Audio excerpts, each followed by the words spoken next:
Regardez bien au XXIe siècle ce qui se passe dans un pays qui regorge de ressources naturelles comme pas possible, mais voilà. Donc l'image d'une population qui est dominée en fait par la pauvreté, si c'est bon, dominée c'est assez peu dans cette circonstance-là.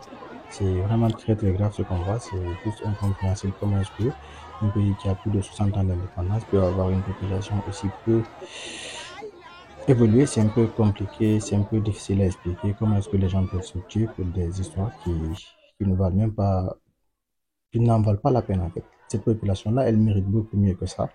Et malheureusement, cette image-là, en fait, ça reflète juste l'état d'avancement de la plupart des pays africains et c'est vraiment très très dommage. C'est vraiment très très dommage qu'on en soit là après plus de 64 ans d'indépendance. Et après, c'est pour accuser les Européens, c'est les Français qui ont fait ci, c'est à cause des Français que le pays n'est pas développé. Voilà le résultat en fait. Ce n'est pas les Français, c'est pas les Européens, c'est les dirigeants africains. C'est ça le problème en fait. Les dirigeants du pays qui refusent donc de prendre leurs responsabilités au-delà de cela, qui n'offrent pas donc à leur population une éducation de qualité. Tout ça, c'est à cause d'une faible éducation parce que si ces gens-là, ils avaient une certaine éducation, ils n'allaient pas faire ce qu'ils font là. Mais malheureusement, c'est là où on en est. Et c'est vraiment très, très dommage.